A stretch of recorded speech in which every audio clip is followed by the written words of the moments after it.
Hello every pony, Scar89 here once again with another fanfiction reading. Today I'm going to be, after a very long break, continuing My Little Caboose Blues Magic. I actually did read a whole lot of this a long time ago, but then something happened to the computer and I lost a whole bunch of stuff. So by popular demand I'm going to continue this, because I'm an idiot. Like Tucker.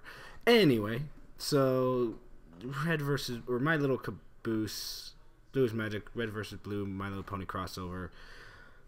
Not sure why there's so much of this, but okay. Every pony left the live. Oh yeah, by the way, chapter's name is Post Pre-Party, chapter 31.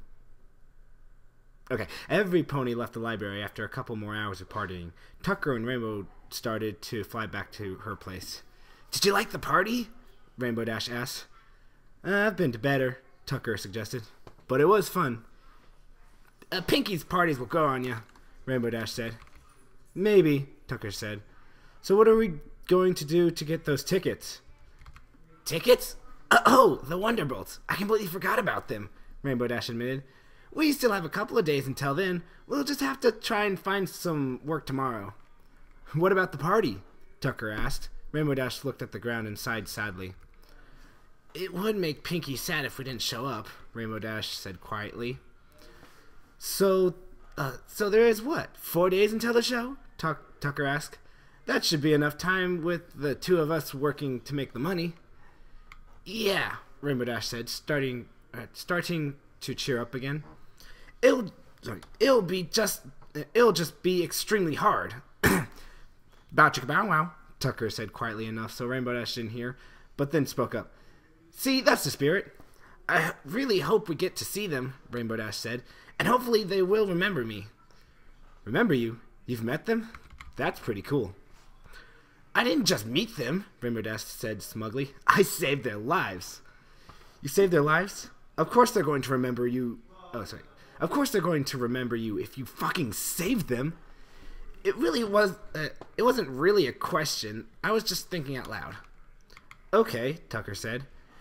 Anyways, do you know any place that has a job opening?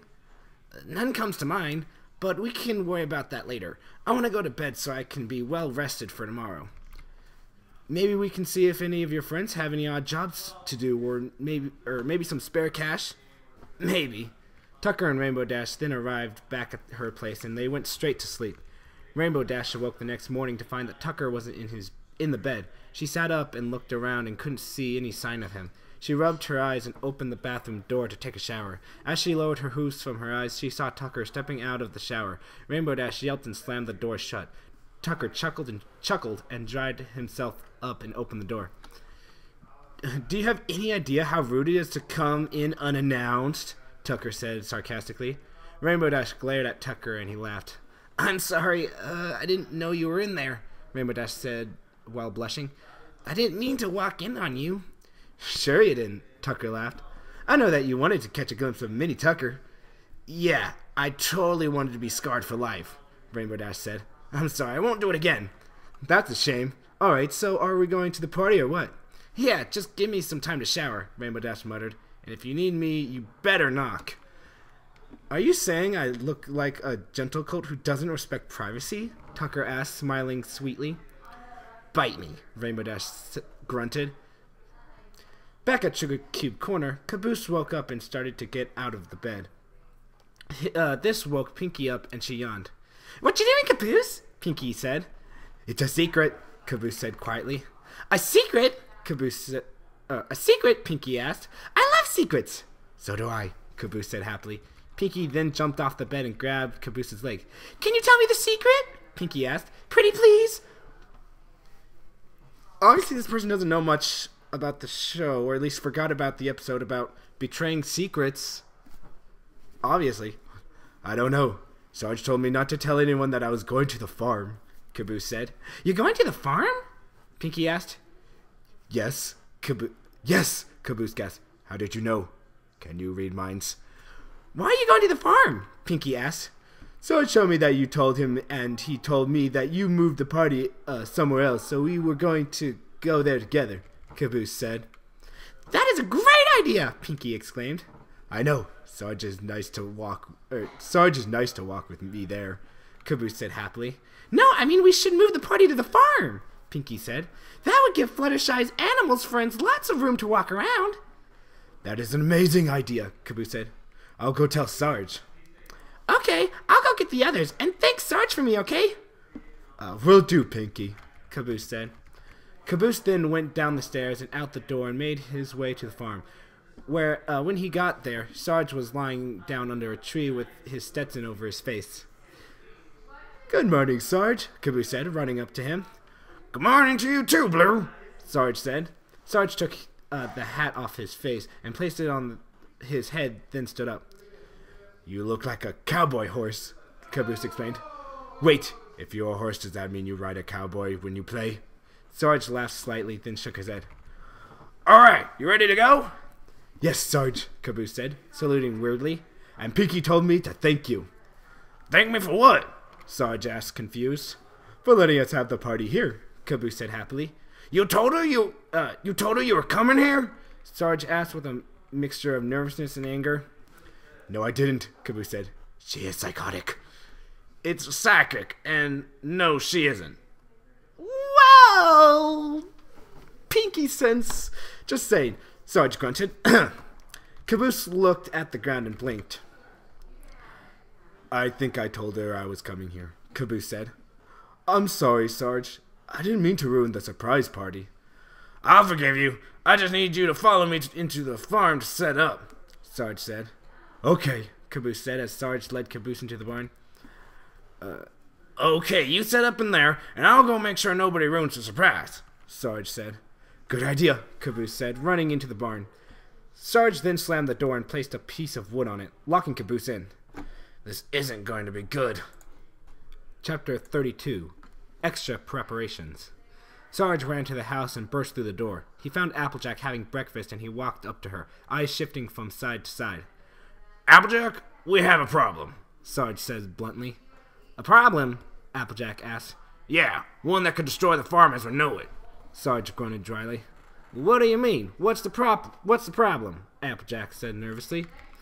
I told Caboose to come to the farm, and he told Pinky. Now she wants to throw the party here, Sarge said. That's no problem. We have plenty of room for a party, Applejack said with a laugh. It ain't the party that is the real problem. It's Caboose, Sarge said. Are you scared of Caboose? Applejack asked. Yes, but not the Caboose you know, Sarge said. What could that sweet stallion do that makes you so nervous? Applejack asked. I don't know why I always sit after I do Applejack. I was just like da da da da like that. It's so weird. I've just now noticed it. A while back there was this AI thing sorry. A while back there was this AR that Sarge started. What is an AI? Applejack asked. There it is again, raising her brow. An artificial intelligence, Sarge said. But there was this artificial intelligence named O'Malley, and what in tarnation is an artificial intelligence? Applejack asked. I don't know, it just sounds like that for every time I say Applejack asked, just Applejack asked, or Applejack said, or Applejack inquired. I don't know, it's so weird. Sarge did not know how to describe an AI. Sighing, he continued, well, we'll just call it an evil spirit. So there was this evil spirit named O'Malley that found his way to where me and the Blues were and started jumping in and out of our bodies to make us angry, Sarge explained.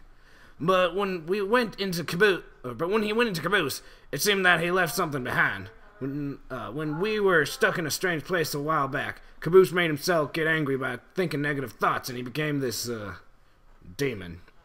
He managed to get us out. Last night I told him to come here, but I didn't plan on him telling the prank one. Sorry. What made Caboose angry? Applejack asked nervously. He started thinking about cats with spikes on them, but after he became angry, he yelled that he hates babies, Sarge said.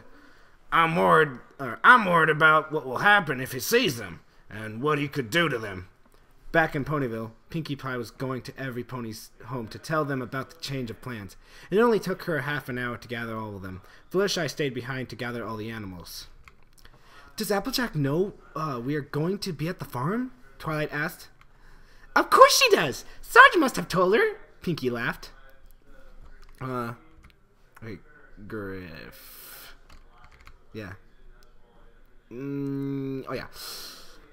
I don't know about that. Sarge doesn't like to include others in his plans, Griff said sourly. When he does, they usually involve trying to kill me. The girl started to giggle. I find it funny that they think you're joking, Simmons said quietly into Griff's ear. Tell me about it, Griff said sourly, then started to laugh.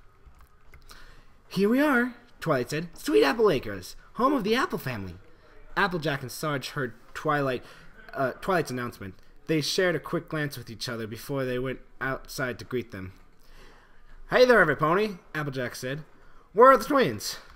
We can't bring the twins until we have made sure the party is all prepared, Pinky said, hopping to the barn.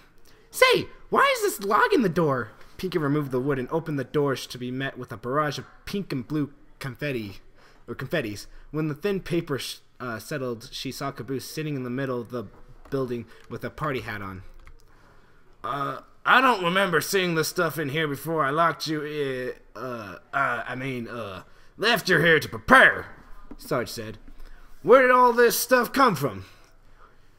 You told me to set up the party, so I made some confetti and some hats, Caboose said, pointing to a table. I even made some punch. How the hell did you manage to do that if you were in here with nothing? Tucker asked.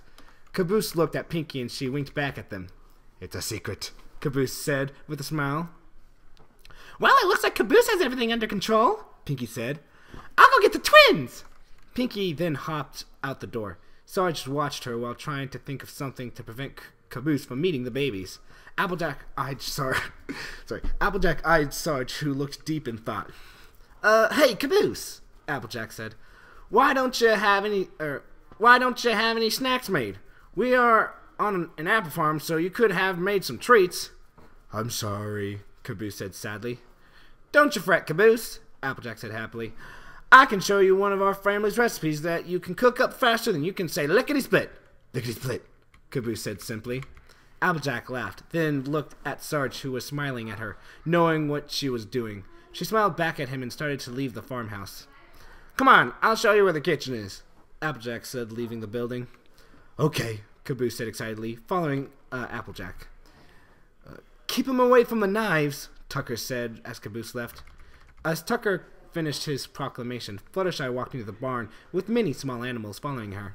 The other ponies watched as Fluttershy corralled all the critters to the back of the barn. I know I don't have to tell you, but I need you to be on your best behavior, Fluttershy said to the animals. The animals then nodded as she turned and trotted up to the others. I hope that the twins aren't afraid of them. I think there's a better chance of the twins scaring the animals, Twilight said with a laugh. I think I'm going to go help Applejack and Caboose with the cooking, Sarge said. Sarge, you don't seem like the kind of guy that would be into cooking to me, Tucker scoffed. Someone has to make sure Caboose doesn't go and burn the place down, Sarge said with a smile. Sarge suddenly sped up when he realized Caboose burning down the farm was more than likely. Sarge seems to be acting weird, Griff said. I know what you mean, Simmons said. He seems very nervous for some reason. Chapter 33, Small Ponies. Sarge walked into the kitchen, where Granny Smith and Applejack were at the stove while Caboose was sitting at a table, mixing something together in a bowl. Sarge, look! I'm helping! Caboose said happily. Keep up the good work, Sarge said. Okay, Caboose chirped. So, what are you making? Sarge asked. Apple family apple cake, Granny Smith said while slicing an apple. Did you come here to help? Applejack asked. Just came to make sure Caboose hadn't destroyed anything, Sarge laughed. I'm sorry, Sarge. I will try harder, Caboose said, now vigorously mixing the substance. A moment later, Caboose stopped and looked in the bowl and frowned. I'm sorry. I tried my hardest to make it explode, Caboose said sadly. Granny Smith walked up to the table and looked in the bowl and smiled. Why, you must be the best mixer I've done seen in my life, Granny Smith said happily, patting Caboose on the back. I'm the best you've seen? Caboose gasped. I am amazing! Good for you, Caboose, Sarge said. I'm gonna go use the stallion's room. Pinkie trotted toward the barn with pound cake and pumpkin cake sitting on her back. She burst through the door, humming lightly. "Hey, every pony! The party foals are here!" Pinkie exclaimed. Hey, little guys, Griff said while approaching Pinkie. "What are their names?" "The cutesy-wootsy little unicorn is Pumpkin Cake, and the adorable Pegasus is Pound Cake," Pinkie said. She then turned and looked at the twins. "This is Griff. Say hello to Griff." The twins looked at Griff and gurgled happily. This caused Griff to laugh. "I like them already," Griff said with a chuckle. "They seem to like me." Give it time," Simmons said. Griff glared at Simmons. Then they both broke out laughing. Pinkie grabbed the twins and placed them on the floor near the animals. Sorry that my Simmons and Griff and Tucker are kind of weird, because I'm not very good at mimicking their voices. Their voices are unique to themselves because they have character to them. Not to say that these, the main six don't have character to them. It's just that they're easier because they're so different from each other. Anyway. "Where's Caboose?" Pinkie asked. He's in the kitchen, baking with Applejack," Church said. "I'm a bit worried. I haven't heard any screaming yet." "I wonder what they're baking," Pinkie asked. Why don't you go and check? We'll keep an eye on the birthday twins," Twilight said. "Okay," Pinkie said, hopping out the door. Applejack pulled the cake out of the oven and started placing caramelized apples on the top. After she finished decorating, she cut the cake into slices and put one candle in 2 of the slices. Pinkie walked into the room and looked at the cake and started grinning. "That looks delicious, Granny Smith!" Pinkie exclaimed, running up to the cake. "Thank you, Pinkie," Granny Smith said. "Caboose was more than helpful with the baking, though." "I stirred a bowl," Caboose said excitedly. "Good job, Caboose!" Pinkie laughed. "How about we go and bring the cake to the twins?" "I hope they like it," Applejack said. There it is again. "I'm sure they will," Pinkie assured her. "Let's go! I'm so excited right now!" Applejack grabbed the platter and the cake.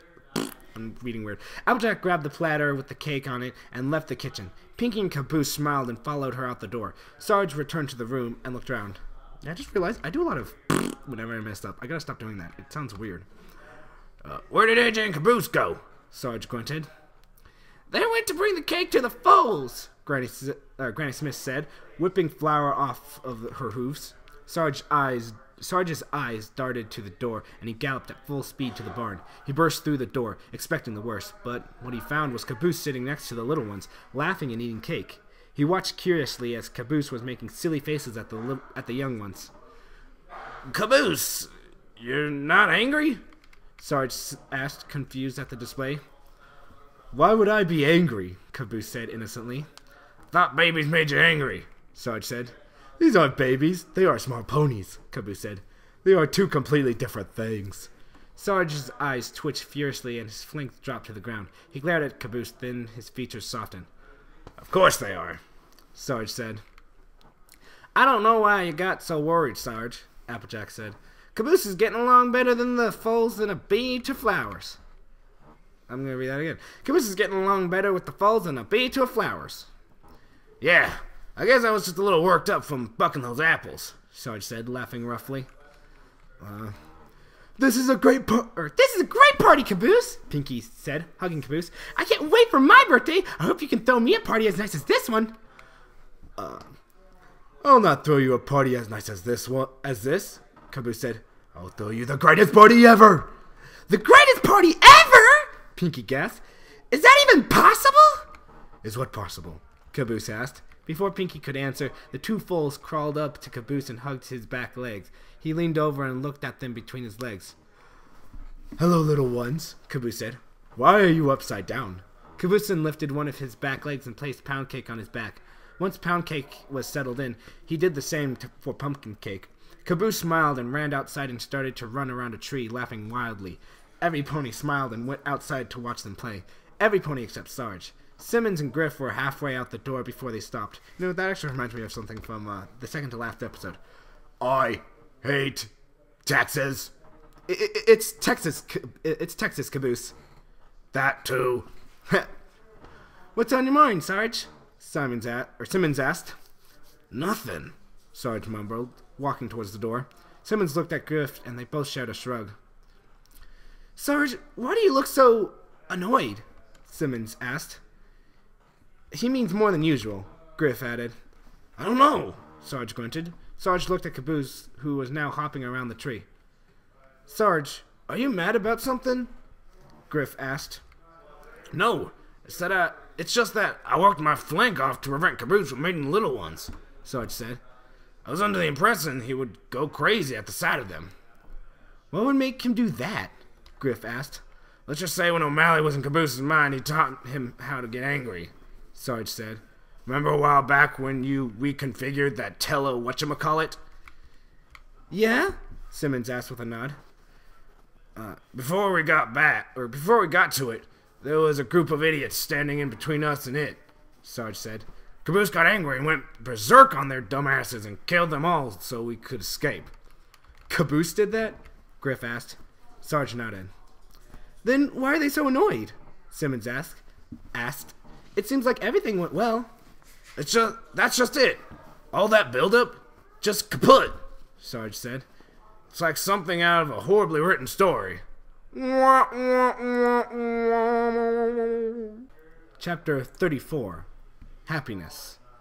Caboose put the foals on the ground and sat next to a tree, breathing harder than usual. I'm tired, Caboose stated plainly. Generally, that's what happens when you run for an hour straight, Church replied.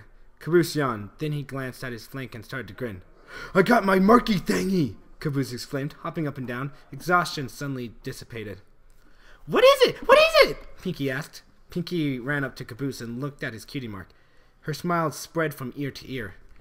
It looks just like Pinky's, Rarity said. Yeah, but the top is different for some reason, Twilight said. It was a trio of balloons. The left and right balloons were light blue, and the one in the middle was pink, but the pink one wasn't a regular balloon. It was the shape of a heart. This is awesome! Caboose yelled. I was half expecting your mark to be a dunce cap, Tucker said. Nice going, Caboose, Church said, punching Tucker in the shoulder for his reply. Your special talent is the same as mine, Pinky said, hugging Caboose. Your special talent is blowing balloons? No, silly, it's throwing parties. I'm just about to be brilliant, Caboose exclaimed. If we both make a party together, we can make it a double party. A double party? Pinky gasped. That is brilliant! The cake twins crawled up to Caboose and started playing with Jesus. Thank you for letting me throw a party for you. The little ones giggled and hugged him as the mares all quietly cooed at the sight. Okay. It's enough to make you sick, Griff said, dry heaving sarcastically. Tell me about it, Sarge said, before he broke out in laughter. Oh well, good for him. He's having a good time. Sarge, are you happy? That was very weird, Simmons. Sarge, are you happy? Simmons asked. For blue? For blue? Griff added. Caboose is surprisingly a good kid, Sarge grunted. He may be blue, but I have a feeling he is all red on the inside. He is all red on the inside, Simmons said matter-of-factly. That's the spirit, Simmons, Sarge said. No, I meant, Simmons shouted. You know what? Never mind. Pumpkin and Pound both yawned and laid down next to Pinky and Caboose. Looks like Caboose ain't the only one who's plumb tuckered out, Applejack said. I don't like plums though, Caboose said. You're right. They really do look pooped, Pinky said, slowly picking up pumpkin cake. I guess I have to bring them back home so they can go to sleepy weepy. Does this mean that the party is over? Caboose asked. Sorry, Caboose, but me and Sarge need to clean up the barn right quick, Applejack said. What? I don't want to clean up, Sarge said. Simmons, Griff, I order you two to clean up the barn.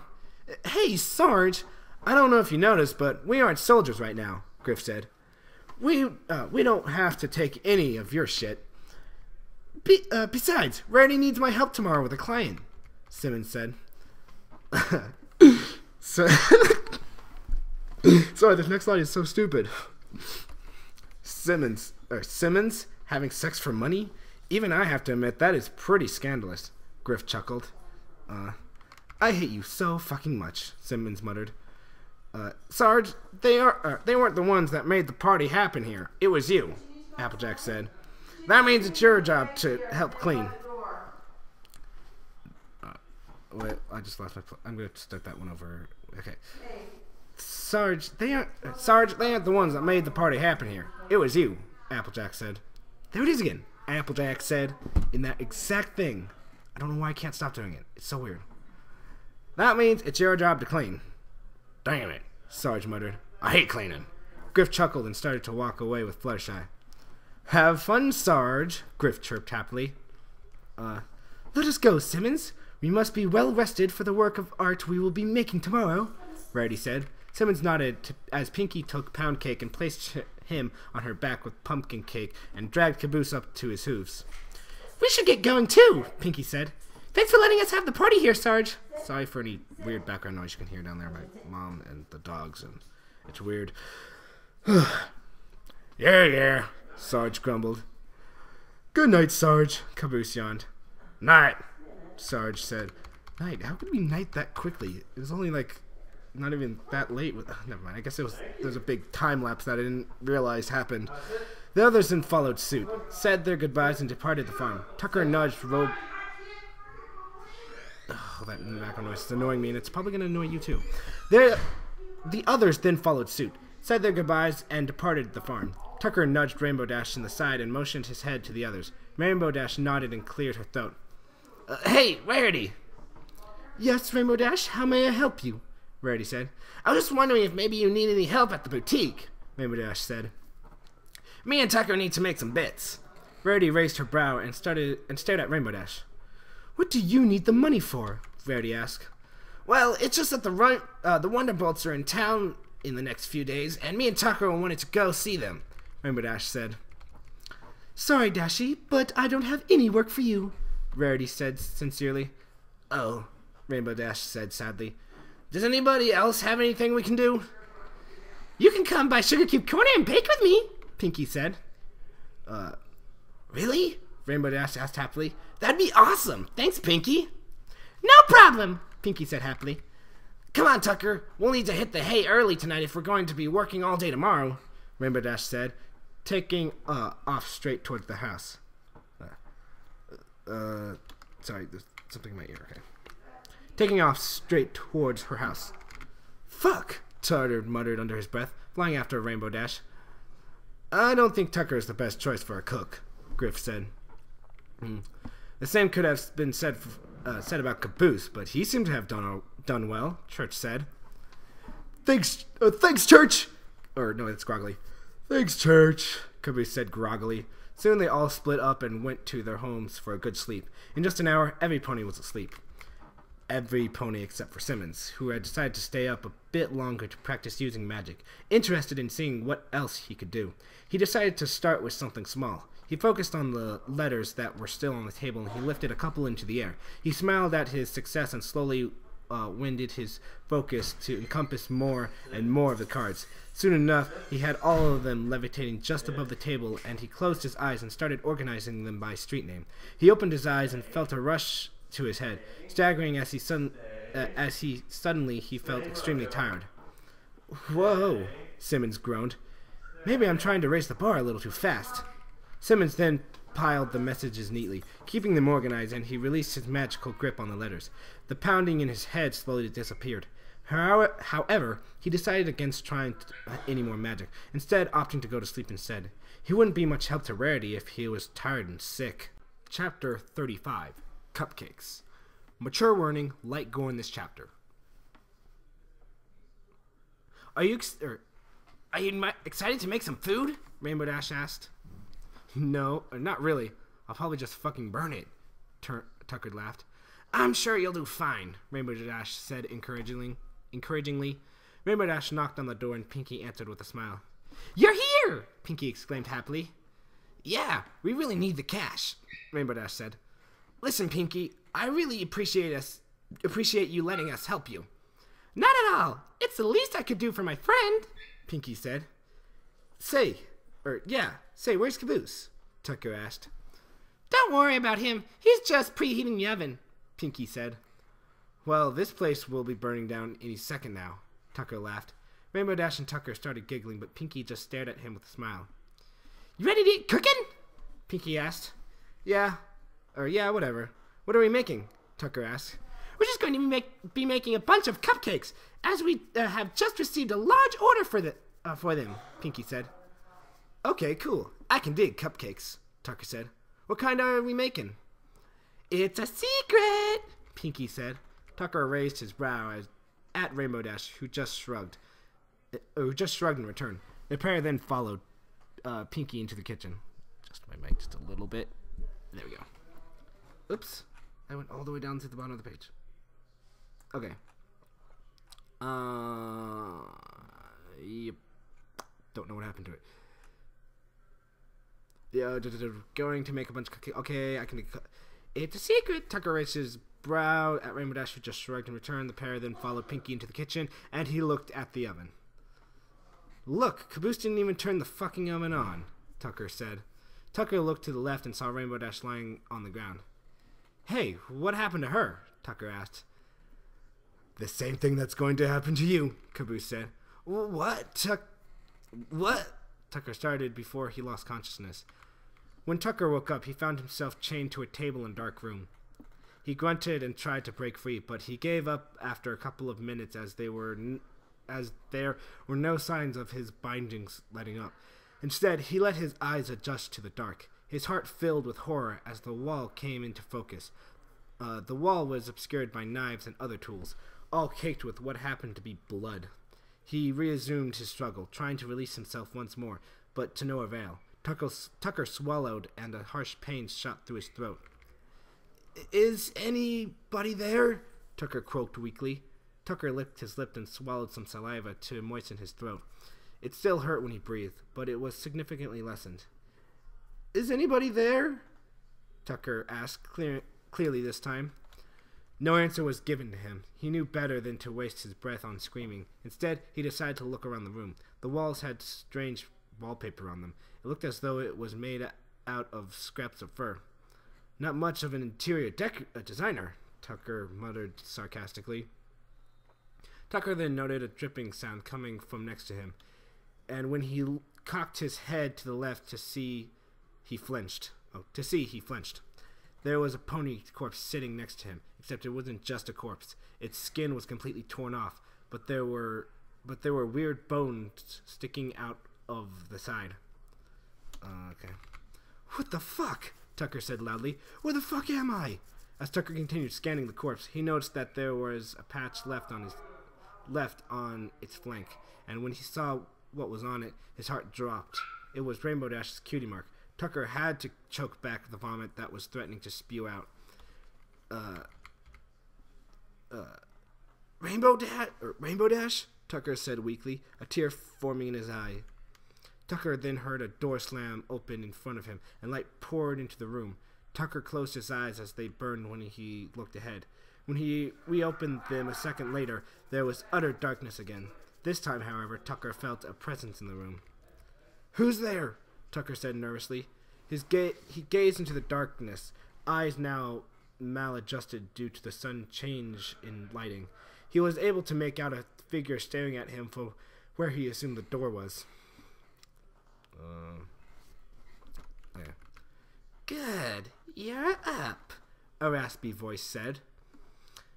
Who the fuck are you? What the fuck did you do to Rainbow Dash? Tucker yelled angrily through the pain in his neck. You're in no position to be asking questions, Tucker, the voice said. The mention of his name had his spine shivering with fright. Oh, that was Caboose that said it. I'm gonna start over. Good. You're up, a raspy voice said. Blah, blah, blah. Who the fuck are you? What the fuck do you do to Rainbow Dash? Tucker yelled angrily through the pain in his neck. You're in no position to be asking questions, Tucker, the voice said. The mention of his name had his spine shivering with fright. Caboose? Is that you? Tucker asked weakly. Aw, you ruined the surprise, Caboose said sarcastically, flicking a switch which made a light turn on above Tucker. Tucker quickly closed his eyes against the renewed onslaught. When he opened them, he yelled at the sight in front of him. Caboose was standing there, eyes completely black and seemingly devoid of life. Caboose was also wearing a cloak. It took Tucker a couple of seconds to realize that this cloak had several pairs of wings on it, and it was all too clear to him that those weren't fake wings. "Do you like it?" Caboose giggled, spinning in a slow circle. "What the fuck, Caboose?" Tucker said angrily. "What the fuck do you think you're doing?" "Making cupcakes, of course." Tucker's eyes dilated when he realized what he meant. "What? Does Pinky know that you're doing... Does Pinky know that you're going to be fucking murdering me?" Tucker yelled, angry tears streaming out of his eyes. "Of course, silly. Who else do you think carved Rainbow Dash up?" I think that was Pinky, but I don't know. I guess that's still Caboose. "Of course, silly. Who else do you think carved Rainbow Dash up?" "I always knew you were crazy, but I didn't think you were fucking sick," Tucker growled. "Oh, please. You're being far too kind," Caboose said with a laugh.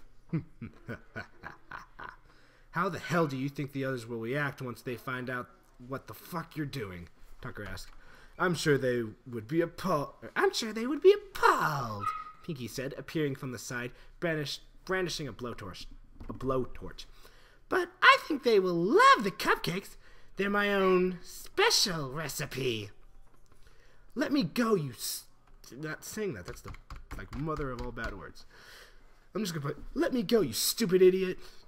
Tucker yelled. I know that was juvenile, but who cares? Trying to free himself. "Don't wear yourself out," Pinky tuttered. "If you struggle too much, then it just doesn't taste the same." "Bite me," Tucker said. "I plan on it," Pinky laughed wickedly. "Now that we've warmed up on little Dashy over there, I think we can make it even more painful and much longer." "Help!" Tucker yelled. "These fuckers are trying to kill me!" Caboose walked up to Tucker and punched him in the jaw. You should have heard the way Dashy squealed. It was adorable," Pinky giggled. Even through all the pain, she kept thinking of you alone. She begged me to let you free. Her last breath was your name." Tucker gazed at Rainbow Dash, tears streaming down his face. Caboose then walked up to Tucker and placed a spike on one of his wings. He then grabbed a hammer with the other one and slammed the nail in. Tucker screamed in pain as Caboose pounded a second nail into his other wing. "Before you lose your voice, do you have any last inspiring words?" Pinky asked. "Yeah," Tucker said. "I hope you choke, you fucking bitch." Pinky and Caboose both shared a dark laugh as Caboose placed another spike in Tucker's mouth this time. Tucker closed his eyes shut and... Why is it always the face? Like in any bad dream where you're about to be decapitated, it's always the face first. Anyway, Tucker closed his eyes shut and felt the spike go through as Caboose slammed the hammer down. "Tucker!" Caboose asked. Tucker lunged straight up and yelped. His face was covered in a cold sweat and his eyes were bloodshot. "Tucker, what's wrong?" Rainbow Dash asked with a worried expression on her face. "You kept yelling in your sleep. It was beginning to make me scared." Tucker looked over at Rainbow Dash and didn't say anything. Instead, he hugged her tightly. Daw! Chapter 36. Special Recipe. "Tucker, what happened?" Rainbow Dash asked, pushing Tucker off herself. Don't worry about it," Tucker said, laughing nervously. Your face is pale, your eyes are bloodshot, and your voice is cracking. Plus, you kept kicking and screaming, so I kind of have a reason to worry." Tucker rubbed his face and started to laugh. "I just had a nightmare," Tucker muttered, "but it seems like a lot more than a nightmare. It felt so fucking real." "What happened in it?" Rainbow Dash asked curiously. Tucker just shook his head. Come on, don't be such a baby. Tell me what was it about?" Sorry. Honestly, you really fucking don't want to know," Tucker replied, laying back down. "How bad could it have been?" Rainbow Dash chortled. Tucker looked over at Rainbow Dash with no expression on his face. Rainbow Dash lied back down and sighed. We should get up soon anyway, so it's almost time to go help Pinky, Rainbow Dash said. Fuck that. Don't you want to go see the Wonderbolts? Rainbow Dash asked. I'm doing the same thing like I do with Applejack. Applejack asked. Rainbow Dash asked. It's just the whole 4-syllable thing. Tucker muttered something under his breath and got off the bed. He went to the shower and turned it on and stood there rubbing his face. It was just a fucking dream. I can't let it get to me. Tucker groaned and then chuckled lightly. Besides, if Caboose had a knife, the only thing he would end up killing is himself. After a couple of minutes, he got out of the shower and dried off. Feel better? Rainbow Dash laughed. There it is again, 4-syllable thing. You don't think a dream would bother me that much, do you? Tucker said. I was just kidding around.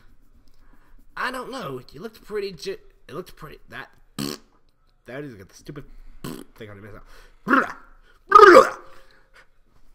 I don't know. That looked pretty genuine to me. Rainbow Dash said with a smirk. Screw you, Tucker pouted, but then smiled again. You look like you had a good night's sleep. Yeah, I was having the greatest dream before you woke me up, Rainbow Dash said.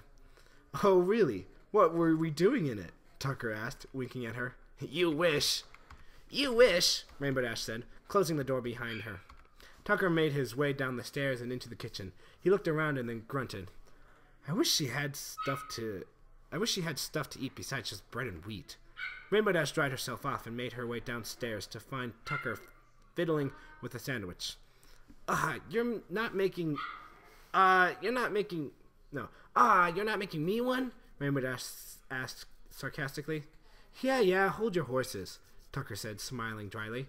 When Tucker finished with his, he set to work on a second one. Rainbow Dash grabbed the one Tucker had already made and took a bite out of it. You know, this isn't that bad, Rainbow Dash said. I thought you said you don't know how to cook. Making a sandwich isn't cooking, Tucker muttered. Well, keep up the good work. I imagine I might hire you as my personal chef, Rainbow Dash said. Oh, shit, does that mean I'm the woman? Tucker asked. Pretty much, Rainbow Dash said, smirking at Tucker. God damn it, Tucker muttered. Over at Sugar Cube Corner, Pinky was just waking up. She yawned and hopped off the bed before showering. When she came out, she saw that Caboose was still sprawled across the bed, snoring loudly. Wake up, Boosie! Wake up, Boosie! Pinky sang. I don't want to go to school today, Caboose whined. Pinky smiled and shook her head. She threw the covers back on Caboose and she left the room. She made her way down to the kitchen and turned on the oven. And as she did, Mr. Cake walked into the room. Pinky, you might have to work a little bit longer today, Mr. Cake said. We have a large order placed for a party. We will need an extra 12 dozen cupcakes. 12 dozen? Pinky said. Got it. Should I go get Caboose to help you? Mr. Cake asked. No, it's okay. Rainbow Dash is coming over and she's bringing Tucker to help me, Pinky said. Alrighty then. Me and the missus are going out for a bit, so take care, Mr. Cake said, leaving the room. Well do, Mr. Cake, Pinky said. I wonder when Tucker and Dashy are going to get here. She shrugged at her own question, and she broke some eggs into her bowl, topping it with a pinch of salt. She stirred vigorously for a moment until she ended up with the thick foam. Satisfied with the foam, she then added some lemon juice, vanilla, and sugar, quickly whipping the concoction into a homogeneous mess. Way to use a science term right there. Satisfied with the result, she grabbed a second bowl and promptly filled it with flour, cocoa, and baking soda, quickly folding the dry ingredients together. She then mixed the contents of the bowl together, blended them, and spooned the resulting mixture into a cupcake pan. Already prepared with the cupcake shells, she threw it in the oven just as the doorbell rang. Hey, Rainbow Dash, you're finally here, Pinky said. I already started, so come on in. Where's Caboose? Tucker asked. He's still sleeping, Pinky said. Tucker sighed but looked at Rainbow Dash and nodded. The trio then went back to the kitchen. So, what kind of cupcakes are we making? Rainbow Dash asked. Ooh, they're the best cupcakes ever, Pinky said. They're my own special recipe. And with that, Tucker booked it out of the kitchen. What's eating him? Pinky asked. Ha, pun right there. What's eating him? Pinky, that's what. I don't know, Rainbow Dash muttered. Let's just get to work without him. Tucker kept running until he found himself in front of the library. He burst through the door and looked around the room. Church was sitting on a chair, and he glanced at Tucker worriedly. His face was paler than usual, and he was sweating. Tucker, is that you? Church asked. No, it's fucking Jesus H. Christ, Tucker said. Who else is as successful as me? Well, me, I would say. But I digress. What are you doing here? Church asked. Oh, I just thought I would check to see what you're up to, Tucker said. You wanted to see what I was up to? Church asked curiously. You're right, I didn't realize what I was saying until I had said it, Tucker said. Okay, well, I had this fucking nightmare, and it was really got to me, man. Aw, poor Tucker. Did you wet the bed, too? Church asked with a chuckle. Fuck you, asshole. I'm serious. It was some fucked up shit, Tucker said. Alright, tell me what happened in your little nightmare. Caboose and Pinky were using ponies as the main ingredient to cupcakes, Tucker said with a straight face. Church burst out laughing and fell to the ground. You know what? You're a prick, Tucker said. Chapter 37. Fashion Trends. Simmons was sitting at the table having his breakfast when the doorbell rang. He put the food back on his plate and hopped off the chair. However, Rarity had run down the stairs and opened the door by the time Simmons had even managed to enter the front room. There was a tall white unicorn with dark red hair smiling at the pair, with a bag hanging off his back. His cutie mark was a film reel. Rarity couldn't help but feel as if she had seen him before. Hello. Hello, you must be Rarity, the unicorn said with a smile. He dropped the bag he was carrying next to the door and extended a hoof. It is a pleasure to meet you. The pleasure is all mine, Rarity said, shaking the unicorn's hoof. You must be Fancy Pants' friend, Mr. Westhoof. Flint Westhoof, Flint said. The Flint Westhoof? Rarity gawked. At your service, Flint said, bowing slightly. I don't know how I know it's a joke on an actual thing that this author came up with, but who cares?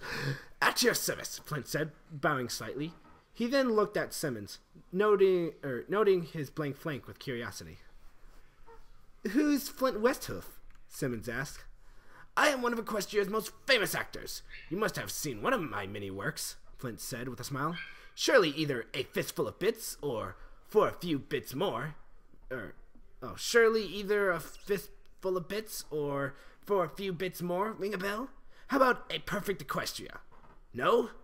The Unicorn? The Unicorn, the Pegasus, and the Pony? Simmons shook his head at each of the titles, not even sure if they were plays or movies or the like. Odd. Maybe I'll have to invite you along next time I have a performance, Flint said. I'm told they are excellent. Sounds good, Simmons said, not sure what to say to him. I should hope so, Flint said with a smile. Enough about me. Let's say we get started on that suit then, Yes, right away, sir, Rarity said. Follow me and we shall get started. Simmons and Flint nodded and went up the stairs with Rarity into her studio. Flint saw the small platform and stepped on it without being told. How long is this expected to take? Flint asked. I'm in no hurry to leave, though. Don't take this as a sign of impatience, but as a sign of curiosity. Usually it would take an hour or two, but because of your build, I would say at least 4, Rarity said. I didn't expect to be standing for that long, Flint chuckled. I can't be held accountable for if I fall from exhaustion. Just tell Simmons when you start to feel weary, Rarity said while gathering close. He is adept at magic, and I have taught him a spell to hold ponies in place. Ah, I was told that you were a solo artist. I did not expect an assistant, Flint said. What else would I be? Simmons asked. I was under the assumption that you two were special some ponies, Flint suggested. Rarity and Simmons looked at each other and smiled. No, we're just friends, Simmons said. We don't have that much in common. That's a shame. You two would make a cute couple, Flint said. Let us begin. Rarity nodded and stared Oh, I got spittle on the computer. That's disgusting. Anyway, Rarity nodded and started to take Flint's measurements, then immediately set off to work. She had worked for 2 hours when Flint coughed. Now? Simmons asked. Flint nodded and Simmons started the spell. Around the 3rd hour mark, Simmons started to strain from the overuse of magic, but he kept pushing. I hope you don't hurt yourself on my account, Flint said. Flint then focused on Simmons and broke the spell. Before Simmons said anything, Flint spoke once again. I appreciate the rest. What was your name? I don't think I caught it. Simmons. Well, I thank you, Simmons, but I think I can stand the rest of the way, Flint said with a smile. Simmons nodded gratefully and rubbed his temples lightly. After another hour, Rarity finished up one last stitch and slowly backed away. Are we finished already? Flint asked. Almost. It just needs a finishing touch, Rarity said, walking around Flint, looking for any discrepancies. Simmons looked over the... Can't say this. Simmons looked at the silver tuxedo that covered Flint's entire torso. I think I have an idea, Simmons muttered. What is it? Rarity asked. Hang on a second, Simmons said. Simmons grabbed a needle and some black thread and walked up to Flint. He used magic to lift the needle and he started to stitch a small symbol on the side of the suit. He backed away and looked it over. What did you do? Rarity asked bluntly. I have no idea, Simmons said. What? What is it? Flint asked. Flint walked up to a mirror and looked at his side in the mirror. The symbol that Simmons had stitched on looked exactly like Flint's cutie mark. No pony puts a cutie mark on clothing, Rarity said. It is redundant. Sorry, I was just trying to help, Simmons said diminutively. I, for one, like it. I believe that it makes this suit unique, Flint said, looking into the mirror. Nice thinking, Simmons. You like it? Simmons asked. Positively. In fact, I believe that you two may just have started a new fashion trend, Flint said. Follow me. Flint walked down the stairs and grabbed the bag he had brought, and reached into it and pulled out a couple pieces of paper. He then held them out to Simmons and Rarity, who had followed him down. What is this? Simmons asked. They are a pair of tickets, Flint said simply. The Wonderbolts are having a show in 2 days, and I would appreciate it if you came with me as guests. This is very generous of you, Rarity said. Are you sure you want to give these to us? Of course. Consider them a bonus for your excellent work, Flint said, raising his brow at Simmons. What's wrong? Rarity asked. For some reason, I thought that Simmons over there was still a blank flank. I must have been mistaken, Flint said, leaving the boutique. Have a fine day, and thank you once again for the suit. Rarity and Simmons then looked at his flank and saw the symbol. It was a tuxedo with a needle and black thread overlapping it. Chapter 38. The Fourth Crusader. Simmons was pacing back and forth, stopping every so often to glare at his cutie mark. What? That's my special talent? Simmons yelled. What is the problem with it? Rarity asked. If any of the guys sees this, I'll be a laughingstock, Simmons moaned. I, for one, think it looks magnificent, Rarity said. What did you think your talent would be? I assumed mine would be something, I don't know, good, Simmons said. A needle and thread isn't exactly my definition of masculine. I think that it describes you pretty well, Rarity said. How do you figure? Simmons asked. Well, for one, it shows that you have class, Rarity said. Making garments is also a lot of hard work and requires you to think ahead. Most people can't handle that sort of workload. Well, when you put it that way, Simmons said with a smile, then shook it off. But if Sarge sees it, I'll never hear the end of it. Do you really look up to him at that much? Rarity asked. Well, not really, Simmons said. It's just that he is my superior, so I have to respect him. He may have been your superior back where you came from, but here the two of you are equals, Rarity said. Hey, yeah, Simmons said happily. You're right. Simmons, I just want to apologize for yelling back there, Rarity said sternly. I thought you ruined the suit, but it turns out you very well may have saved it. Don't worry about it. I shouldn't have done that without running it by you first, Simmons said. Rarity looked into Simmons' eyes and smiled. Well, they're going to get together. They would make such a cute couple, and I'm geeking out. Sorry. Say, Simmons, would you be interested in... Rarity started. Never mind. Interested in what? Simmons asked, his curiosity around. Well, I was just curious if you would care to be hired here, Rarity said. I could use some pony like you who could help around here. Simmons stared at her blankly until he grasped what she had said. No, I mean, I don't know. We will have to go back to our world soon. I don't want to have a job just to be sent back right away. Do you have to leave, though? Rarity asked. What is stopping you from staying? Simmons hadn't thought of this. He was under the impression that he and the others would only be here briefly, and once they received their cutie marks, they would be on their way. So in response, he just shrugged. Rarity frowned slightly, noticing the tickets just off to the table. Well, the offer is still open if you decide to stay, Rarity said. I hope you are still available to go see the Wonderbolts, though. I think I may have some spare time, Simmons said. Good, Rarity said, smiling at Simmons, who was smiling in return. But you may need something to wear when we go. After all, we want you to look your best for if Webtooth is going to be introducing us to other important ponies. Sounds good, Simmons said with a smile. Shall we get started? Rarity asked. I'd love to. Maybe I can help as well. After all, it is my talent. Rarity and Simmons shared a smile and walked upstairs to start on Simmons' suit. Over at Sweet Apple Acres, Sarge was lying under a tree, watching Winona run after a ball that Applejack kept throwing. There he is, girls! There he is! Why can't I do Apple Bloom's voice? There he is, girls! Apple Bloom's voice called out. Sarge glanced over to see Apple Bloom running up to him, closely followed by two other fillies. He sat up and rubbed the back of his neck.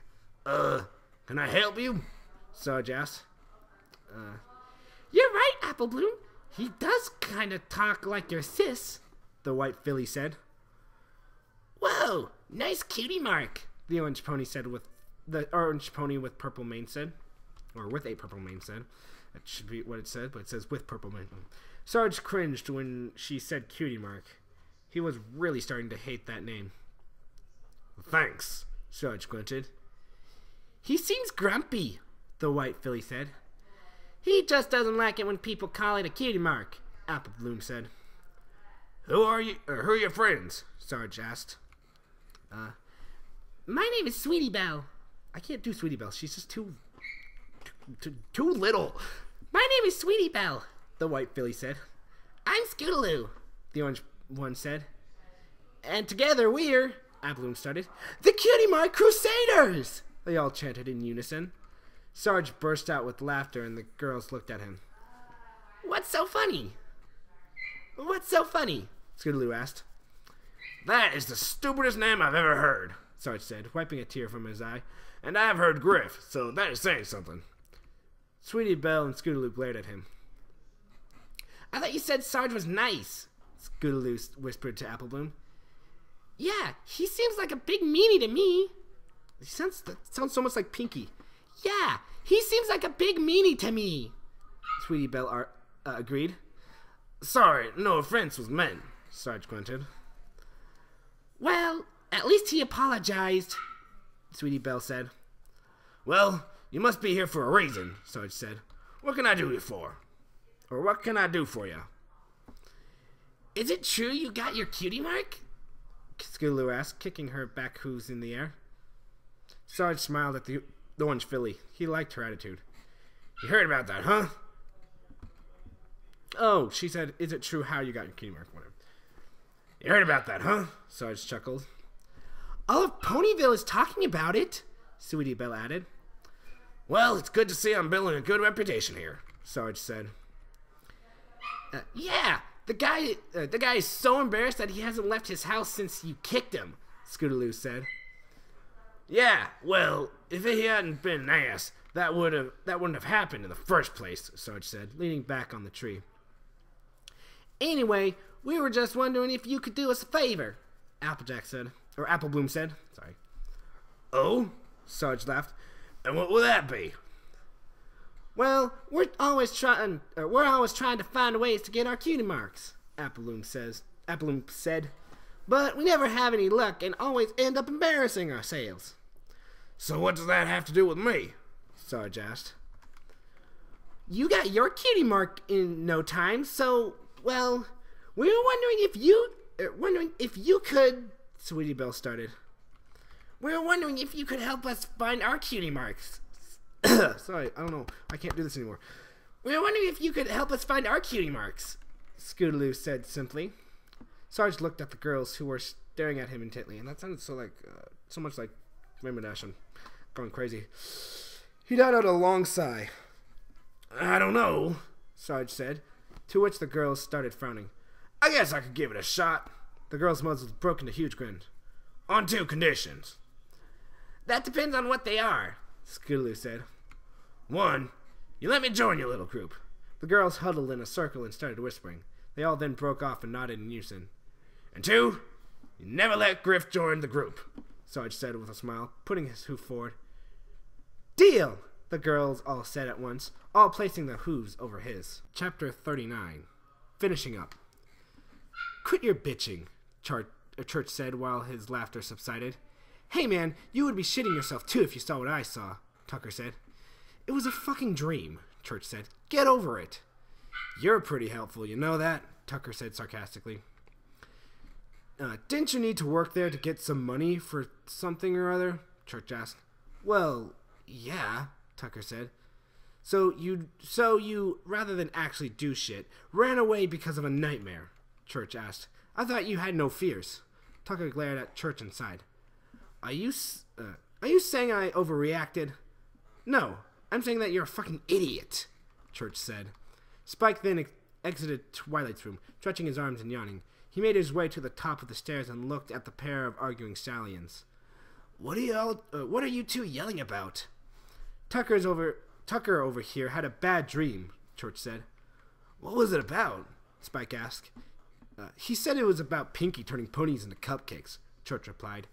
He had to go to Pinky's and help her do stuff, but she said something and it sent him running. Pinky turning ponies into cupcakes? Spike said, stretching his head. Sounds pretty scary. See? Tucker yelled. I'll admit, it sounds fucked up, Church said, but would you have run away if presented by some semblance of a nightmare you had the night before? Well, I would feel a bit nervous, Spike started, but I don't think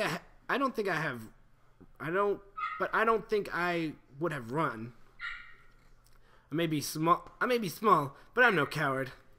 I'm not a coward either, Tucker mumbled. Prove it, Church said. Go back and help out and try not to pussy out this time. Fine, Tucker said. Tucker slammed the door and started making his way back to Sugar Cube Corner. You would have run too, wouldn't you? Church asked curiously. Yeah, Spike said. Would you?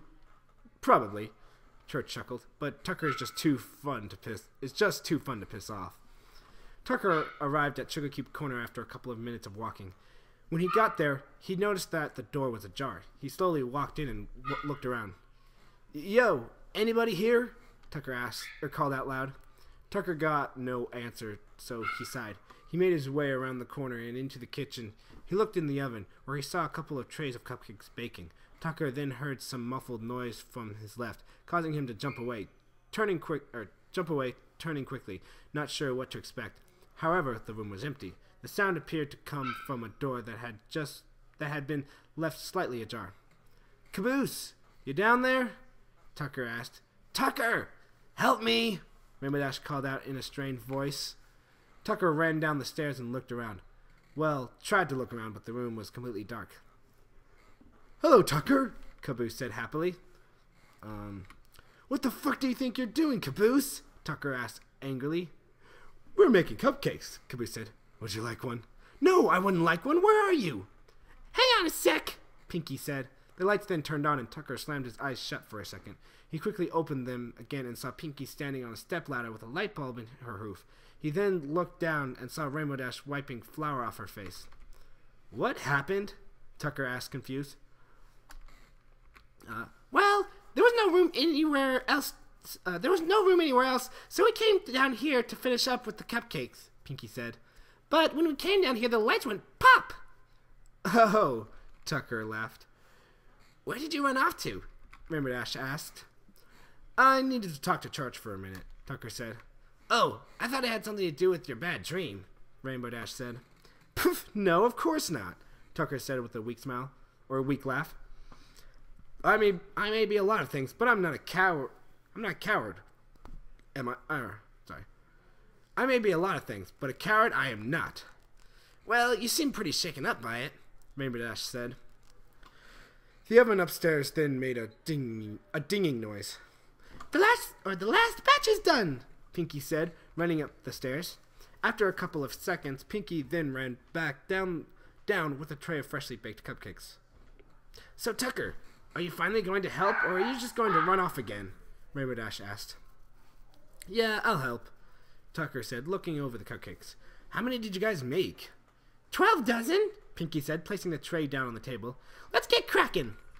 Tucker nodded and grabbed some icing and started sloppily lapping it onto the cupcakes. That's too much, Pinky said.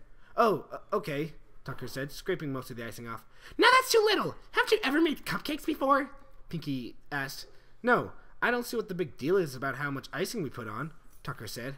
Well, if you put too much on, it's too sweet, and if you don't put enough on, it doesn't taste sweet at all, Pinky said. You need just the right amount and make them perfect.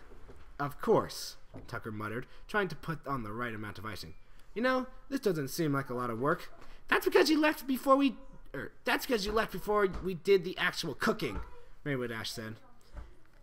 Hey, I told you I'm not a good cook, Tucker said.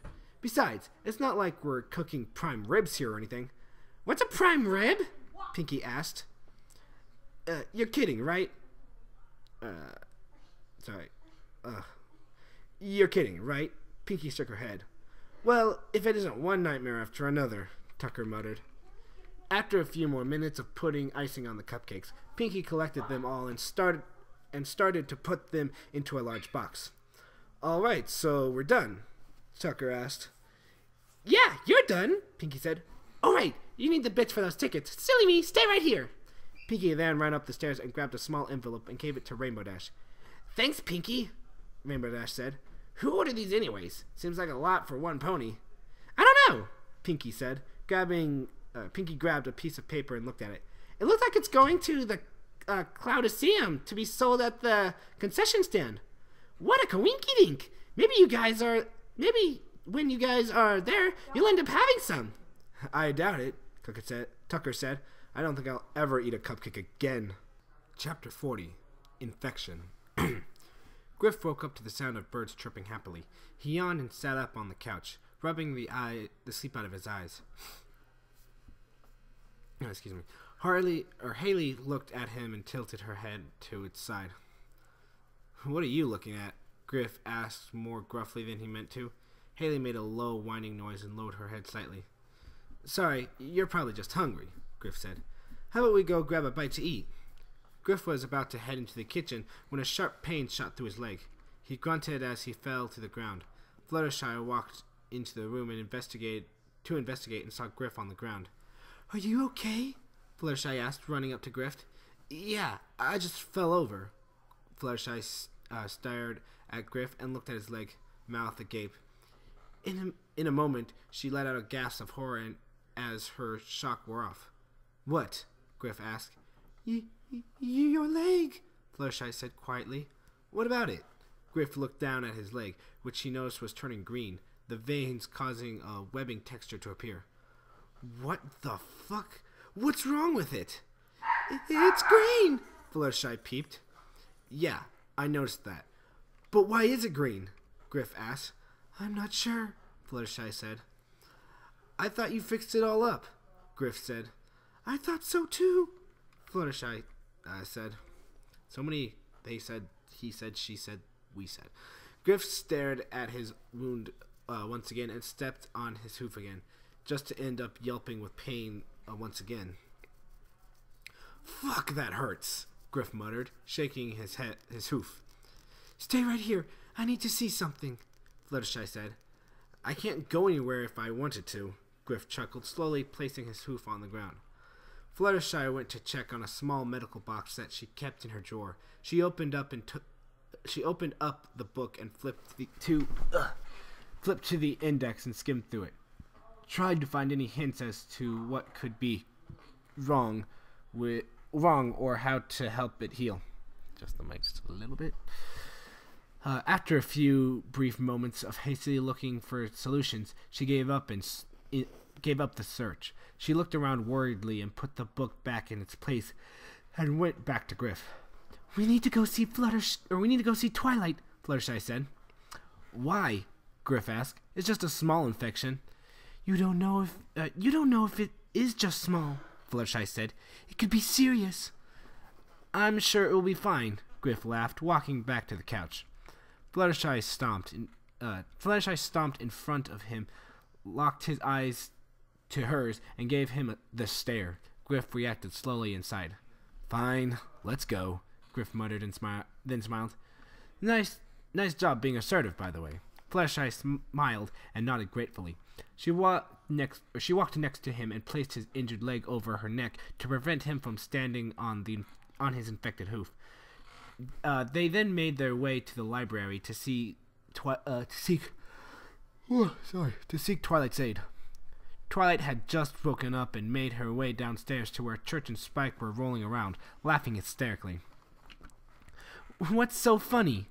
Twilight asked. Just Tucker being an idiot, Church said. Oh, what did he do? Twilight asked. He had a nightmare, Spike said. A nightmare? Twilight asked. What was it about? It was about Caboose and Pinky killing ponies and turning them into cupcakes, Church said. Twilight stared at Church silently. That sounds horrifying, Twilight said. Yeah, you should have seen the look on his face when we made fun of him for it, Spike chuckled. You guys are horrible, Twilight said. Why are we terrible? Church asked. Tucker had a horrifying experience, and you chastised him for it, Twilight said. Wait, when you put it that way, I guess it sounds pretty bad, Spike said. That's because it is. I thought you knew better than that, Twilight said. Sorry, Twi, I didn't mean to make you mad at me, Spike said sadly. I'm not angry, I'm disappointed, Twilight said. Just then there was a knock at the door. If that is Tucker, I want you to apologize to him. Fine, Church and Spike said together. Twilight opened the door to see a worried Fluttershy holding up a weak-looking Griff. Fluttershy, what's wrong with Griff? Twilight asked. I don't know, Fluttershy said. I came here because I thought you would be able to help. Twilight looked at Griff's leg, which was covered in a strange substance. Church, Spike, you two look for my book of ailments and infections, Twilight said. I'll look his wound over and see what I can find. Church and Spike set off immediately and started looking for the book. Twilight made room on her table, and she noticed Fluttershy, and she motioned Fluttershy to bring him over. Oh, sorry. Trying to put more air back in my face, literally, because I'm tired. Griff slowly climbed onto the table and laid down on it. Twilight gazed curiously at the wound. Upon closer inspection, she noticed that this was by no means a regular infection. The green was not that of trapped bacteria, but that of moss. Found it, Spike said, grabbing a book off the shelf. Hurry up and give it to me, Twilight said. Spike hastily handed the book over to Twilight. Well, she has magic. She could technically have taken it herself. Spike hesitantly handed the book over to Twilight, and she started to flip through it. It only took her a few seconds to find the right page, and when she found it, she gasped inaudibly. What does it say? Fluttershy said.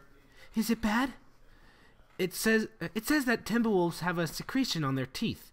When a Timberwolf bites you, the secretion gets into your bloodstream and continuously infects the pony. The infection is a slow and painful process that takes weeks to complete. Fluttershy looked at Griff with a troubled expression. What else does it say?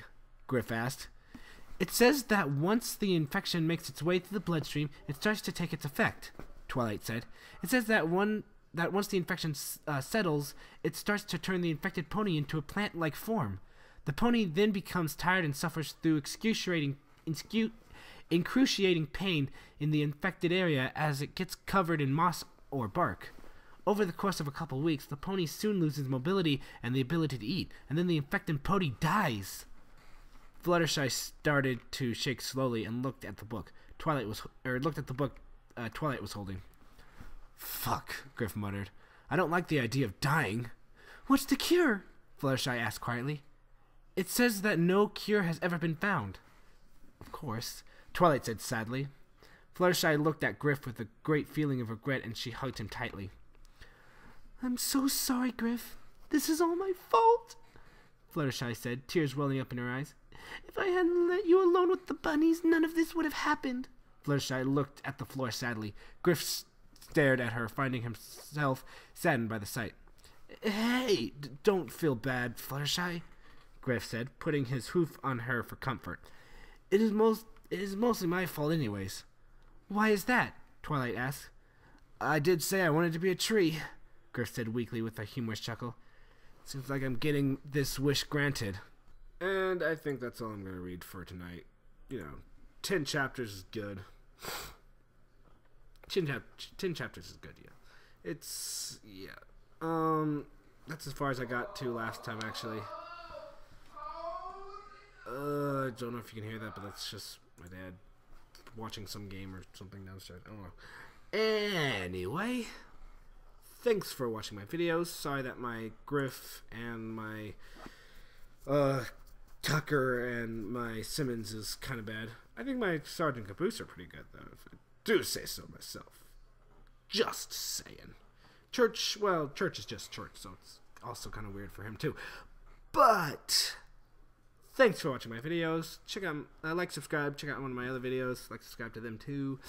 To those videos, too. I don't know how you subscribe to other videos. It's not quite possible. But you can like them. You can, and you can favorite them.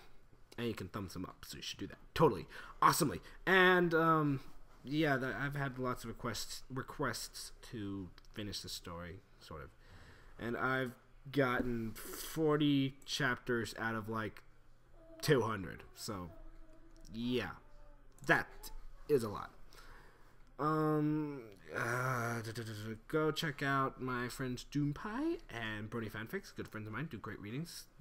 Better than me, I think. Just saying. They do great readings that I think they just do different readings. Sorry that this one took so long, 20 videos since I last did this story. Just all busy, whizzy, wazzy-dee-doo. And the New Year's coming up, and I got a whole bunch of stuff to do, and I'm kind of just trying to waste time for no particular reason whatsoever. So yeah, go check out Doompai, go check out Brony Fanfic, great friends of mine. What else? Suggest stuff for me to read, I guess, even though I've got a bajillion stories left to read. Some that have been in my read later box for months that I have never even looked at once yet. The Seventh Element, I think, was one of them, and I haven't even looked at that, and I'm kind of hesitant to read that because the first chapter is 7,000 page or 7,000 words long, and the next is 12,000 words. I don't know. It's just gonna be really tough to do that one. I think, but hey, I'm doing the Crisis Equestria over on the other channel, which I'm going to hopefully get to this weekend or something. Whatever. So, go check out one of my other videos. Subscribe if you haven't. Go like and subscribe to Doompai and Brony Fanfics. And with that, I guess I will see you guys later. Brony on!